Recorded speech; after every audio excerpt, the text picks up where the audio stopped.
J to the again. I'm running behind to get to the contest, so let's go. But first, a word from our sponsor. Hey man, we gotta get going to work. Can't man, my belt. It's too boring. You can't work because your belt is too boring. Here, let me see that.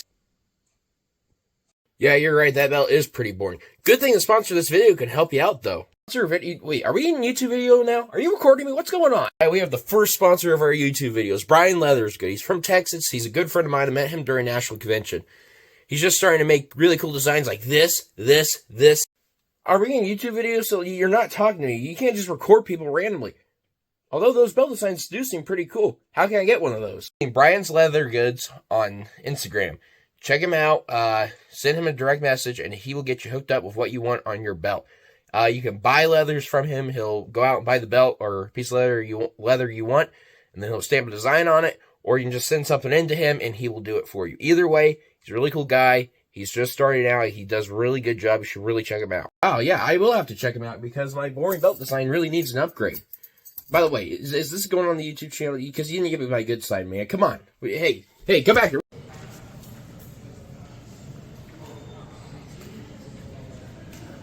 So we got Owen here. Owen, this is your first time doing meat judging, right? Yeah. You excited?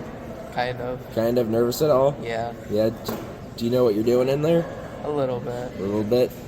Should be fun, right? Hopefully. What made you want to do meats? I don't know. Don't know? Mr. Hayden just asked me if I wanted to do it, so I said sure.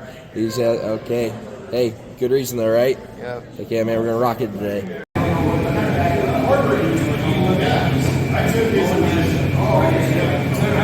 Mac here today. You want to tell us about how your first day doing meats judging was? This is your first time ever doing it. Yeah, it was interesting. That's all we got? Yeah. Yeah? And cold. And cold. Okay. Do you think you're going to do it again? I don't know. Probably. Probably? Okay, cool. Well, thanks, Mac. Appreciate it a lot. With Kaylee and Jake, they both help run the Meat CDE here today. They're going to answer a couple questions. How can this event help FFAers who may not necessarily have an interest in this field? You know, can this help someone if they're just looking for something to do? Or? Right. Well, this is a great contest. Well, it helps kids make sound decisions and be able to back them up with the reasons that they made those decisions. And with grading meat, a lot of times those decisions are based on the quality that we see, as well as also the merchandising value that is going to bring as a local meat company. I would agree to go off of that. I think that along with gaining those skills for your future career, I think there are several job opportunities, especially if you come to school at Iowa State and get interested in animal science and meat science. There's a lot of opportunities and a lot of connections you get to make within this industry. I think that that's really important. Thank you. And how did you guys get into meat judging and doing this? Right. So I actually was an FFA member a lot of years ago now. And when I was working in high school, I worked in a local meat department. Oh, really? My dad was a manager. I came up to Iowa State, worked in the meat laboratory. So I kind of just followed this path. And this industry's got a lot of great people in it, a lot of opportunity for students that are interested. And it's a good place to be. So I'm kind of just following in this little niche. Thank you. And how about you? Yeah, so for me, I grew up in a small town, and my family raises beef cattle and does row crop production, and so I knew I wanted to come to Iowa State and study animal science, and from there I found out about the meat judging team, joined the meat judging team, and judged for my 2 years, and then I ended up staying and going to grad school here where I'm continuing to study meat science, so that's kind of my story. And then anything else people should know about meat judging? Any fun facts about yourselves? Anything like to tell the viewers?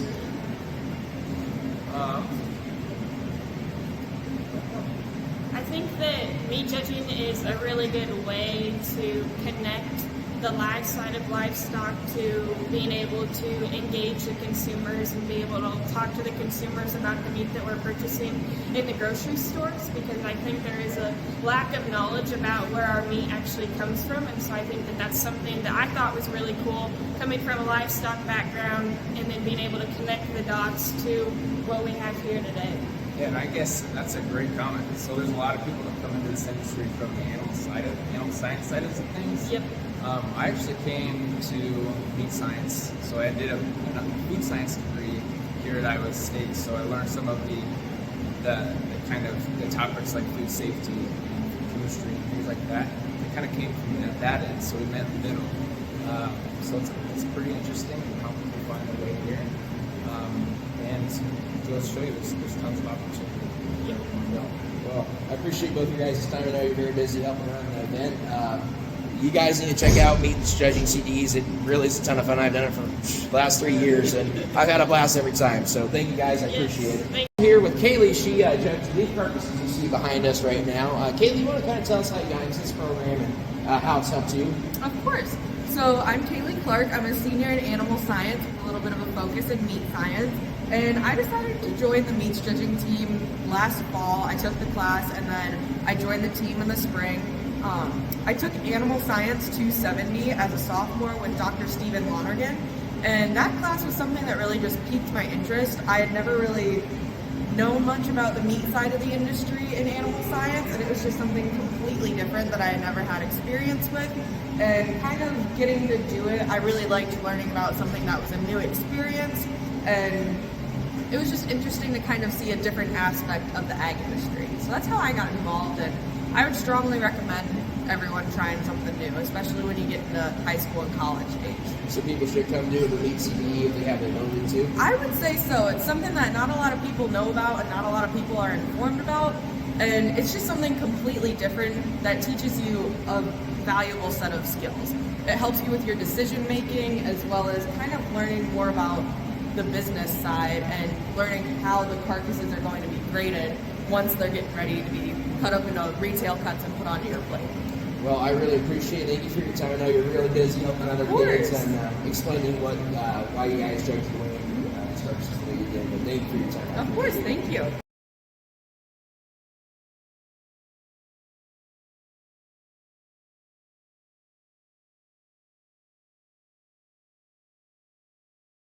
Here, I had to pick up a bag of milk for our calves, and I just kind of want to show you guys this kind of cool little tractor they got sitting out here. International, I don't know what it is.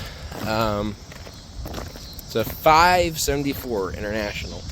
It's got a little grain wagon here in the back, and that is full of feed right there. So, oh, kind of cool. Just want to show you guys that. About a week later, and I'm out here in the barn.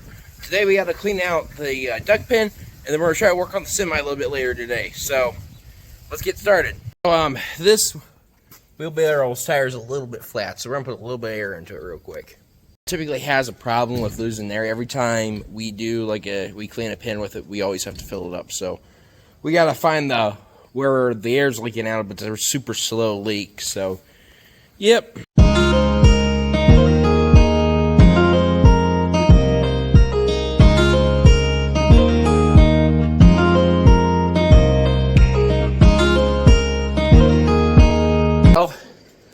Chickens are in here. I'm gonna start getting started on this side behind me, and yeah, let the time lapse begin.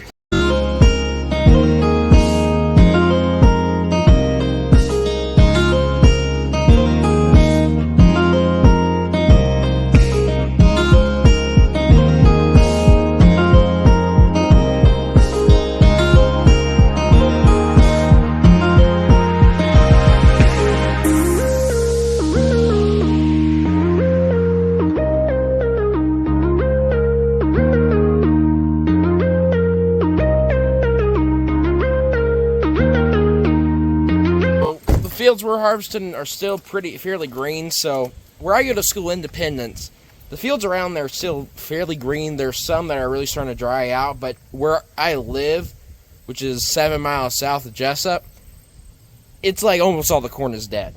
Like, you still have a couple fields that are fairly green or starting to turn gold, but a lot of them are just starting to just dry out. And it's weird because soybeans, so you can see the soybean field behind me, and it's starting to yellow a little bit. You can start to tell it's starting to kind of dry out, starting to die off. The plant's starting to die off.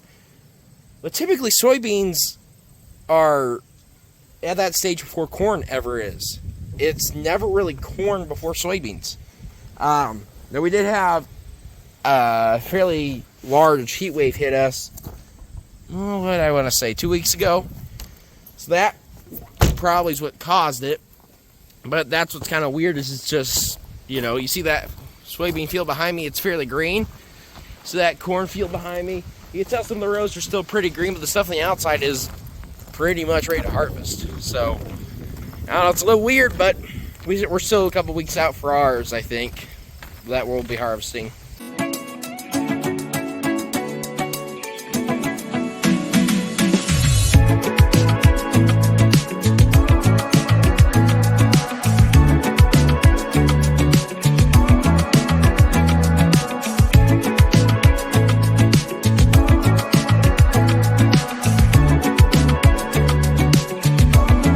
So before I keep going on the video, I want to tell you guys where we're at. So we got a new wire harness in. The old one just was all chewed up from critters and stuff. There was a bunch of exposed wires. So we got a new one in the semi.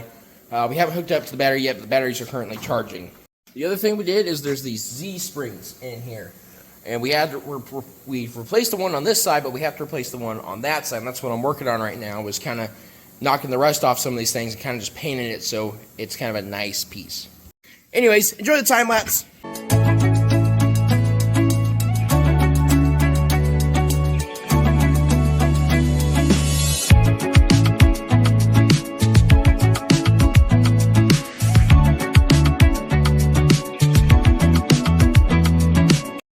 So one thing I'm doing right now is, if you look right here, those are spacers right behind this. So I'm down here trying to see if there's more spacers under the semi, because we had to heat up the semi, or not the semi, I'm sorry. We had to heat up this part of the spring to get these two, get this and that bolt out.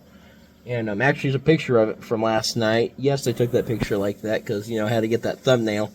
But anyways, we had to do that just to we had to heat these up just to get these off of there. So we can't remember how many spacers there were between there. We think this is the right number, right amount of spacers, but we're just kind of double checking, making sure we got everything. So, yep. Guys, thanks for watching the video. I appreciate the support. Please don't forget to go out Brian's Leather Goods. Really, really good friend of mine. He's doing a phenomenal job with the stuff he's making. We got a lot of harvest videos coming up for this year. If you do need harvesting needs, hit me up. We got the JT's Custom Harvesting brand. Appreciate you guys' support. God bless you, and you have a great night.